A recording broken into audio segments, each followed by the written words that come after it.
Salve, meus nobres, um bom dia, um bom Vasco, um bom café da manhã para todos os vascaínos. Quem era salgado, quem era leve, todos merecem um bom dia, porque hoje sextou e todo mundo ficou pedindo um vídeo ontem sobre toda aquela movimentação do STF.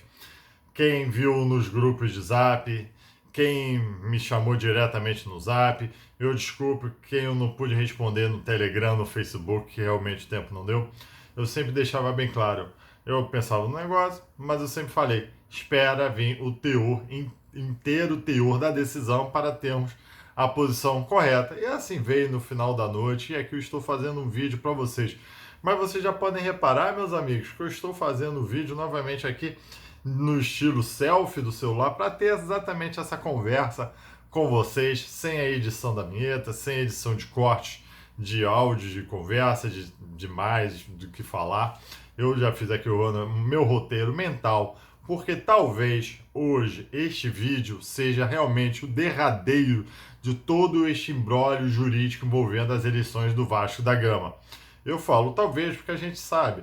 Nunca se sabe, na verdade, que pode vir da justiça, pode ter uma reviravolta no TJRJ, pode, o desembargador Fábio Dutra pode mudar seu acompanhamento de voto e quem sabe acompanhar o Camilo Rulieri. Ah, você sabe, quem acompanha meu canal sabe do que eu estou falando, das decisões aqui do TJ do Rio de Janeiro, pode acontecer isso, com certeza.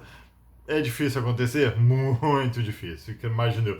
Por isso que eu estou esperando uma pacificação nas demandas judiciais agora. Bem, explicando um pouco, então, posicionamento, dando uma posição aqui temporal aos meus colegas aí que estão acompanhando este vídeo. Ontem, no final do dia, foi o assunto, na verdade, que movimentou todo o dia vascaíno, né? Teve a movimentação, primeiro uma movimentação enigmática do STF, botando lá o Toffoli, não conhecidos. O que é isso? Logo depois encaminhando para a PGR. Então começou a pipocar muita informação, muita especulação do que seria isso, não conhecidos. Particularmente eu pensei que era não conhecido aquelas petições que estavam envolvendo o sócio da demanda lá da DPF, né? O sócio do próprio Jorge Salgado tinha peticionado. Estava imaginando que é isso, né? Só que aí no Twitter veio falando que o Toffoli, o ministro Dias Toffoli, tinha decidido por extinguir a DPF, aquela ação movida pela Solidariedade contra o tribunal, né? Beleza, e assim ficou discutindo até que chegou um ponto que o próprio Thiago Fonte, vascaíno do Cerrado, emitiu um vídeo falando que o Levin tinha ligado para ele, assumindo uma certa derrota nesse sentido, falando que era realmente o Dias Toffoli tinha decidido extinguir esta demanda da DPF, por não entender, por não ser o instrumento cabível para discutir uma decisão do Tribunal de Justiça. Abre aspas aqui, para quem me acompanhou em lives e tudo mais, sabia, sempre deixei bem claro que poderia ter sim esta possibilidade, e ela era realmente muito séria, muito possível essa possibilidade de entender que não seria cabível a DPF nesses casos. Feche aspas. Só que o que importa é o seguinte, até sair o inteiro teor da decisão foi uma correria, uma especulação. Muitos falavam que já era leve, outros já cravavam que o ministro Chafra tinha recusado a DPF sem ter, ou tinham acesso à decisão e ainda não tinham exposto ali naquele momento. Eu sei que chegou no final da noite, quer dizer, por em torno de 8, 10 horas até. Aí eu até compartilhei em muitos grupos aí o inteiro teor da decisão. Particularmente, amigos, não vou entrar em, quem me conhece também dos vídeos, em detalhe por detalhe das decisões, dos parágrafos, do fundamento que o Toffoli encaminhou. O que importa é, cabe um recurso, eu acho que cabe até um agravo do partido para o pleno julgar. Eles vão fazer isso?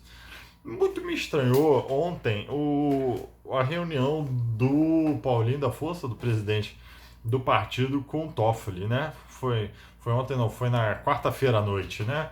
E ontem veio essa decisão. Talvez ali eles já estavam alinhando qual seria o teor da decisão e que não haveria recurso. Talvez o Paulinho decidiu não se envolver mais nesses embrólios do Vasco da Gama. Pode ser, como não pode ser, ninguém vai saber a não ser aqueles agentes que estavam dentro dessa reunião e quem estava em volta. Enfim, o fato é que realmente, galera, parece ter havido agora um imbróglio. Tem um recurso no STF, pode ser, não acredito que eles vão recorrer. As demandas judiciais aqui do Rio de Janeiro, todas que tiverem decisões, elas vão continuar em trâmite.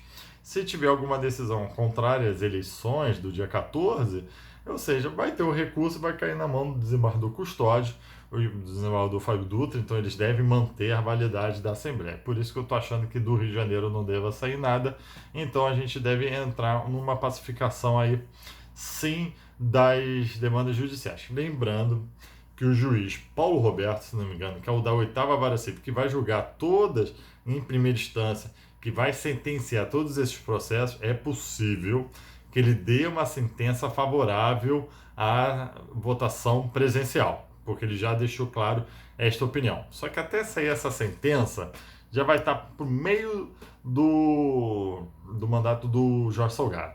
E cabe recurso, ela não será definitiva. Então, mesmo que saia a sentença favorável à eleição presidencial, cabe recurso, então o Jorge Salgado continua, ao meu ver, pelo menos até o triênio do mandato dele. Ok? É isso que eu tenho em consideração. Agora, minha posição do Sérgio Marca. Minha posição.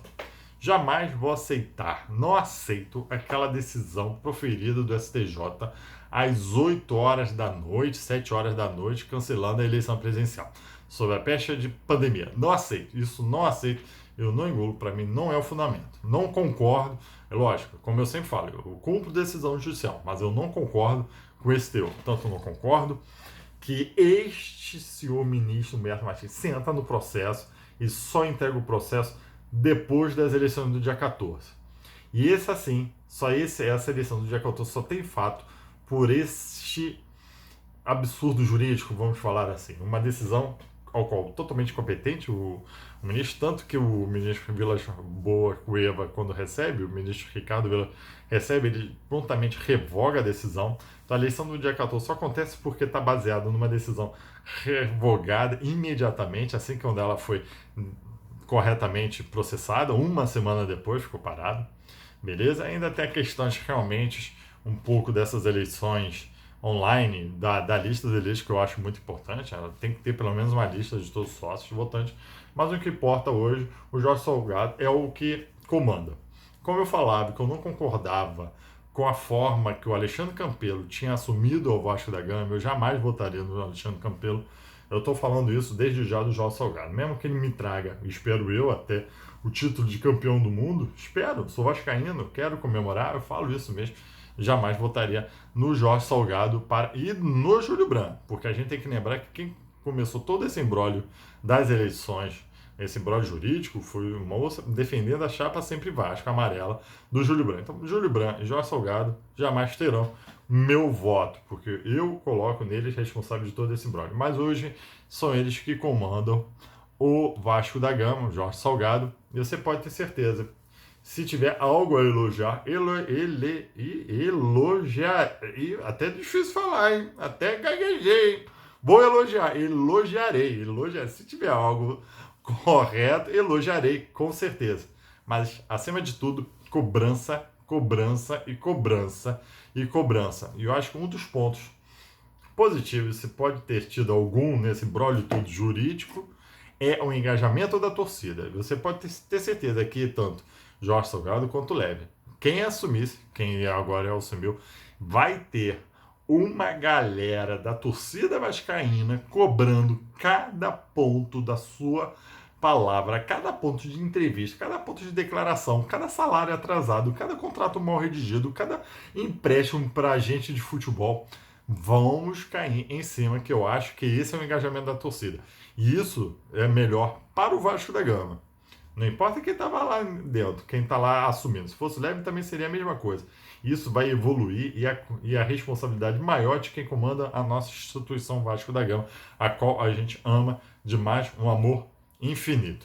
Esse é o ponto. Cobrança, lógico, vibrarei em campeonatos e depois jamais farei alguma campanha aqui de desassociação, cancelamento de inscrições no YouTube. Isso eu também não vou fazer aqui neste ponto. Inclusive, se me chamarem para fazer alguma campanha achando que eu tenho alguma influência, vou fazer porque eu viso a instituição Vasco da Gama. Mas, novamente, eu não concordo com o Jorge Salgado assumir aquela decisão do STJ, eles tendo participado das eleições presidenciais, como participaram ativamente ali naquele dia, e depois, sabendo que eu perder por causa das pesquisas de boca, resolveram ter uma decisão judicial, inclusive movimentar o judiciário para isso, a qual onde eu trabalho, eu não engulo, beleza? Mas e aqui, eu acho que a gente tem que ter foco no seguinte: são 3 jogos para a gente fugir desse rebaixamento. É isso que a gente tem foco, é isso que eu clamo para a torcida agora, é torcer. Eu sei que tá difícil torcer para esse time, muito difícil acreditar. Mas é o nosso trabalho, é acreditar neste time, pelo menos para mantermos na primeira divisão. Depois é cobrar um elenco decente, não vergonhoso, não com falta de peças. Não estou falando nem vergonhoso dos jogadores que estão lá. Vergonhoso é falta de peças para você movimentar um elenco de futebol. Beleza, meus amigos? Aqui eu acho que é isso. Eu, sinceramente, eu agradeço todos que acompanharam este imbróglio jurídico aqui no Macavasco. Sempre quando tiver alguma decisão jurídica, algum processo, alguma coisa envolvida na justiça, vocês já sabem, o canal de referência, espero que seja o Macavasco. Pode vir aqui no Macavasco. Mas, novamente, eu não vou ficar iludindo aqui que vai ter uma reviravolta. Não acredito que agora tenha uma reviravolta na justiça. Não acreditar não significa que não vai acontecer. Pode ser que sim, pode ser que não, mas eu não acredito que venha. Tá joia, meus amigos? Eu tenho um vídeo diferente, um vídeo conversando com vocês, que eu acho que vale a pena ter uma conversa. Acabei não esquecendo, não pediu like, deixa o like aí, que assim você impulsiona este vídeo para demais vascaínos. E lembrando sempre, o senhor Jorge Salgado, aquele que comanda o Vasco da Gama e a sua toda a diretoria, cobrança, cobrança e cobrança. Tá joia? E assim, quem sabe, o Vasco ressurge como a Fênix.